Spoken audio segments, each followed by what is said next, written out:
Tick, tick, tick. You hear that? That's not a clock. That's the sound of patience dying.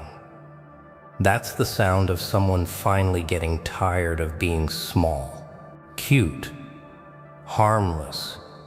That's the sound of the leash snapping. Oh, I love that sound.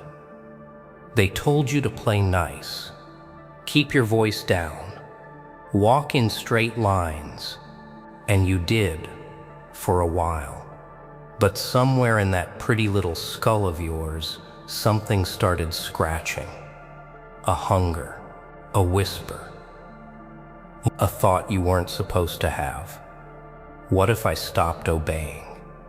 You ever watch their faces when you don't follow the script? Oh, it's priceless. That twitch in the corner of the mouth, that panic they hide behind fake smiles. They think they're subtle. They think they still own you, but you can smell it. Fear. It's sweet, like candy that's gone just a little sour. Here's the fun part. They don't know when it happened. They can't pinpoint the second you stopped being theirs. Maybe it was a look, maybe a breath, maybe nothing at all. But they feel it, like a knife in the room no one can see, yet everyone knows is there. You're dangerous now, not because you're loud, not because you're violent, but because you've started thinking. And thinking is the first step toward tearing the whole rotten game apart.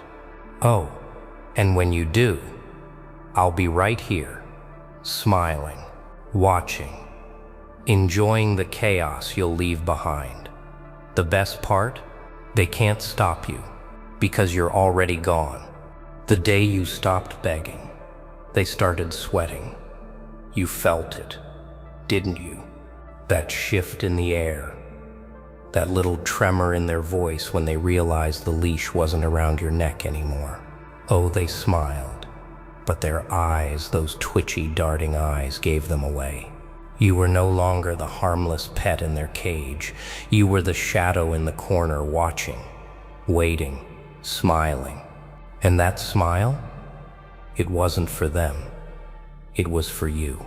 Silence used to feel heavy, like a coffin you couldn't climb out of. You thought noise was freedom. You thought screaming was strength. But now you know better. Silence is the blade. Quiet is the ambush. Every second you refused to bark on command, you were sharpening yourself into something lethal, something they can't predict.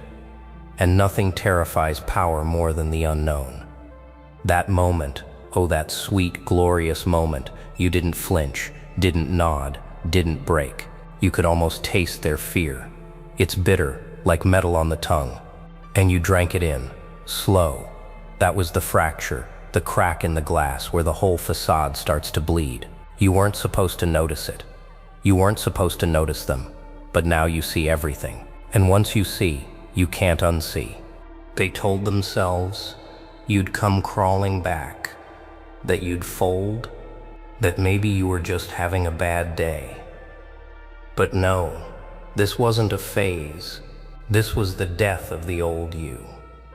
The polite one, the obedient one, the one who asked, "Is this okay?" before breathing. That version of you is rotting somewhere in the past. What's walking around now? Oh, that's the problem. That's why they sweat.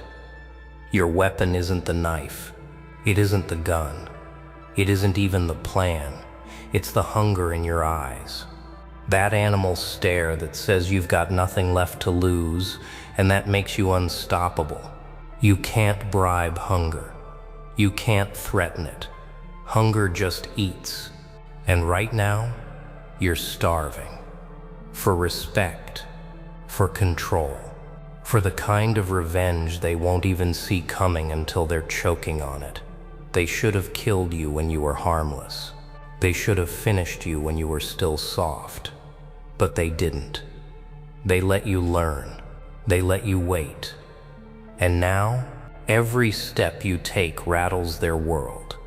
Every breath you take echoes like a countdown in their skull. And the funniest part? You haven't even started yet. Nothing terrifies them more than a mind they can't program. See, they like you neat, folded, labeled, packed away in a box with a barcode so they can scan you when needed. That way they know exactly what you'll do, exactly when you'll break, exactly how to pull your strings. But the moment you start thinking in colors they can't see, you become dangerous. You become a storm they can't predict on their radar. And storms destroy. They've written a script for you. Every line, every pause, every predictable reaction. They've been feeding you stage directions since the day you could speak.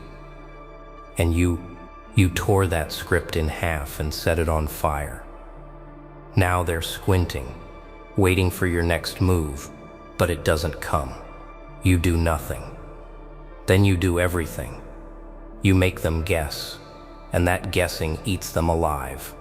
They don't fear chaos because it's messy. They fear chaos because it's free. A predictable enemy is easy prey. You can bait it, trap it, slaughter it. But an unpredictable one? That's a ghost in the room. That's a gun with no safety and no warning. They fear you because you can't be scheduled. You don't arrive when summoned. You don't break when threatened. You don't play by rules you didn't write. And when they can't read you, they can't own you. That's when their power starts leaking like blood from a wound. Chaos isn't wild swinging in the dark. It's knowing exactly when to be still and when to strike. It's smiling when you're supposed to scream. It's walking away when they think you'll fight. It's fighting when they think you'll walk away. Chaos is a chessboard in your head, and you're moving pieces they don't even know exist. Every move you make is a question mark they can't answer, and that's the part that keeps them awake at night. You want to know the secret? Power hates a mirror it can't see through. When you stop telegraphing your every thought, when you become unreadable, you're not just surviving, you're hunting. They'll throw bait, traps, bribes, and threats your way. And you'll just smile, because you've learned the game isn't to beat them. The game is to make them lose their minds trying to beat you. And madness is where you win. Their nightmare isn't that you're stronger, it's that you're unknowable. It's that they can't mark the day you'll rise, or the night you'll strike. You're a phantom in their strategies, a shadow they can't box in. And every second they waste trying to understand you is another second you're building something they'll never see coming until it's too late. They gave you a map to keep you lost. Oh, it looked official. Clean lines, neat directions, a bright red X at the end. But what they didn't tell you is that the map was a loop. Every road led back to them. Every turn brought you closer to their control. They dressed it up as the right path. School, job, debt, retirement, a slow death in the waiting room of life. And you, blind, obedient, walked it like everyone else until you looked up and saw the walls closing in. The rules? They're not written on paper. They're stitched into your brain. Invisible chains disguised as good advice. Speak when spoken to. Work harder, not smarter. Don't take risks. Don't rock the boat. And the cruelest one, be patient. Patience, the poison they drip into your veins to keep you waiting for permission that will never come. They don't tell you patience is just a leash in disguise. Ambition in their world isn't meant to fly. It's meant to pace in circles like a caged animal. They'll give you titles, promotions, little gold stars, but never the key. Because the key, that's freedom. That's ownership. That's power they can't tax, control, or crush. And so they keep you chasing paper while they own the press. They keep you earning scraps while they feast at a table you'll never see. But then, You burned it. You didn't just crumple their blueprint. You set it alight and watched the flames dance. The moment that paper curled into ash, something in you shifted. You stopped waiting for roads to be built and started carving your own through the wilderness. You stopped following signs and started making your own symbols, ones only you could read. And every step forward, it wasn't toward their finish line, it was toward your throne. You learned something they fear you knowing. Rules are written by those who profit from them. The fences around your ambition, they were never real. Just illusions you believed in because they told you to. And the second you stopped believing, they vanished. Now it's just you, the open field, and the freedom to run where no one has been. That freedom is the first taste of real power. The architecture of your power doesn't come from blueprints they approve of. It comes from chaos, trials, scars, and victories they'll never understand. You're not rebuilding within their walls. You're erasing the city and drawing a new one in your own blood. One day they'll ask for directions to survive in the world you built. And you'll smile because their map won't work here anymore. If they can't label you, they can't own you. That's the first rule they never wanted you to learn. See, they want neat boxes, categories, tags they can slap on your forehead. Employee, citizen, troublemaker, failure. Labels are leashes. Once they name you, they can predict you. Once they predict you, they can control you. But when you start slipping through their definitions, when you stop fitting in their little folders, you become a ghost. And ghosts don't answer to anyone. Being unreadable isn't about hiding, it's about distortion. You give them fragments, mismatched pieces, truths wrapped in lies, and lies dressed as truth. They lean in closer, thinking they're getting to know you, but the closer they get, the less sense you make. You become a riddle that eats time, energy, and sanity. And every failed guess drains them, weakens them, makes them desperate. Desperation is the crack you slip through. Predictability is a prison with the door wide open.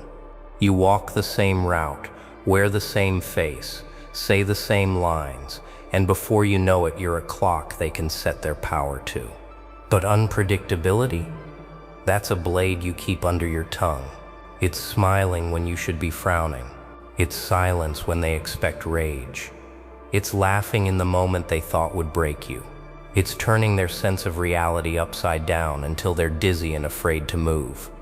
They'll try to study you, probe you, test you. But here's the fun part. You give them patterns that lead nowhere. You hand them puzzles with missing pieces. You make sure every answer they think they have raises 10 more questions. And as their certainty crumbles, so does their control. That's when they start making mistakes. That's when their hands shake on the wheel. You're not just avoiding their control, you're infecting their minds with doubt. They can't plan for what they can't understand, and they can't fight what they can't see coming. Your unpredictability becomes a shadow over their every move, a whisper they can't shake, a reminder that you're not playing their game anymore. You're writing your own, and they don't even know the rules. And when they finally realize they can't read you, when they understand you're not prey, but a predator who hunts in silence, that's when the fear becomes permanent. Not loud, not obvious, permanent. The kind of fear that lives in their bones and never lets them sleep easy again. Your anger is not a bomb, it's a scalpel. Explosions are messy, loud, bright, and over in seconds. They make noise, but noise fades. A scalpel? That's quiet, precise. It cuts exactly where you want it to. That's the difference between rage that burns out and rage that builds empires. You've learned the art of holding the blade steady while the world tries to shake your hand. They want you wild, out of control, screaming until your throat bleeds.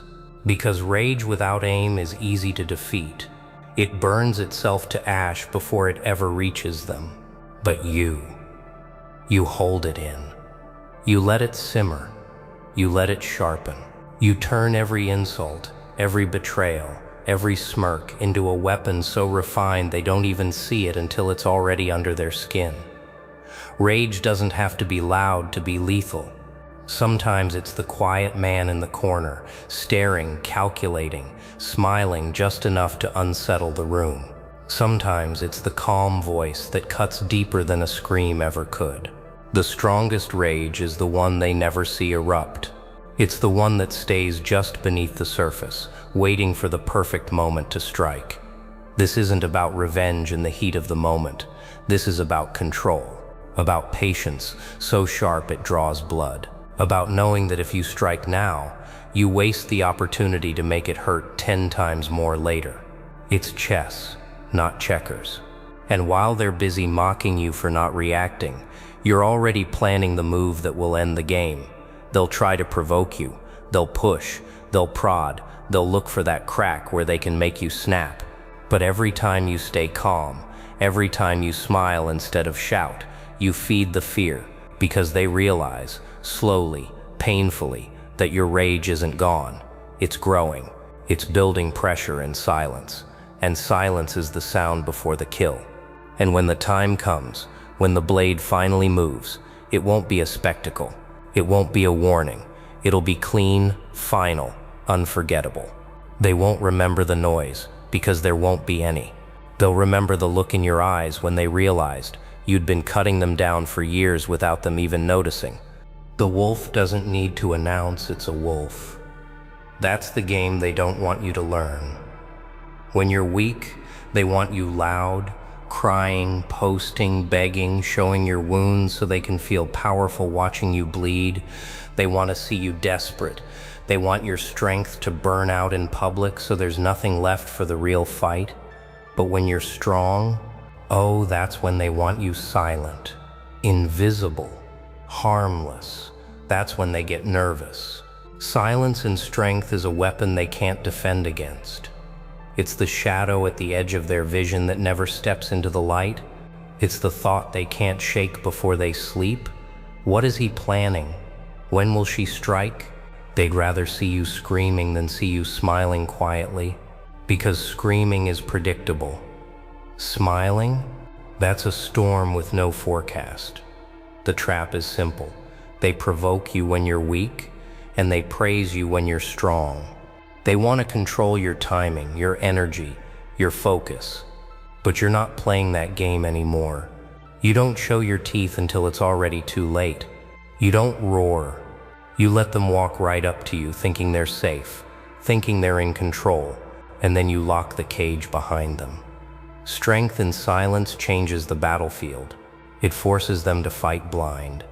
Every day you say nothing, they lose more of their nerve. Every move you make in the dark makes them second-guess their own.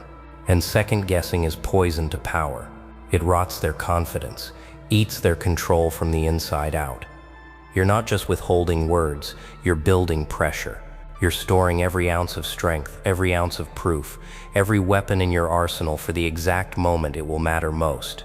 And when that moment comes, it won't be a warning shot. It'll be the kill.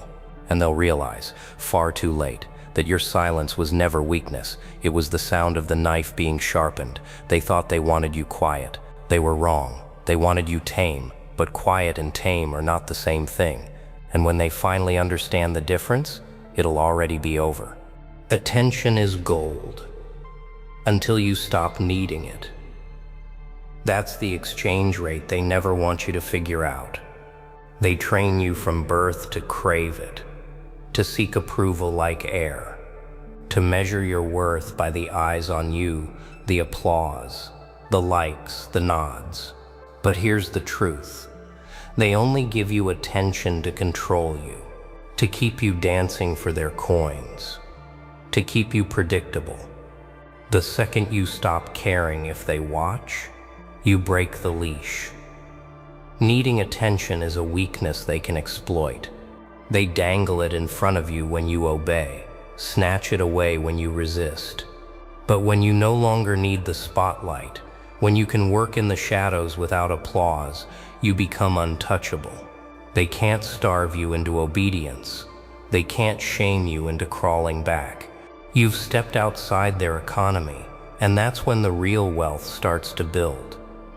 Influence without attention is the kind they fear most. It's power that moves quietly, invisibly, without warning.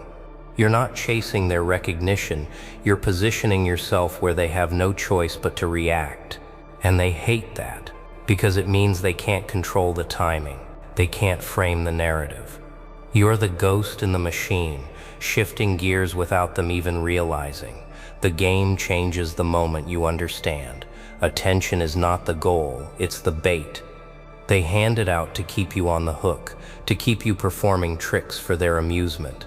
But when you spit out the hook, when you walk away from the stage, you don't just leave the game, you flip it. Now they're the ones chasing you, wondering why their old tricks stopped working. They'll call you arrogant, cold, detached. They'll say you've changed, and they're right. You've stopped feeding the beast. You've stopped building their empire with your need for validation. Instead, you're building your own brick by brick, while they waste time trying to lure you back into their circus. When you don't need attention, you gain something far more dangerous: control. And control is the currency they can't print. It's rare, it's priceless, and once it's in your hands, they can't take it back without bleeding for it. Every cage you've been in had an unlocked door. You just didn't see it because they taught you not to look. That's how they win. Not with chains, not with bars, but with the idea that you need their permission to move. They feed you rules like poison. Wait your turn, earn your place, prove you're ready. And you swallowed it, year after year, until you forgot that the lock was never there. Permission is the leash they hide in plain sight.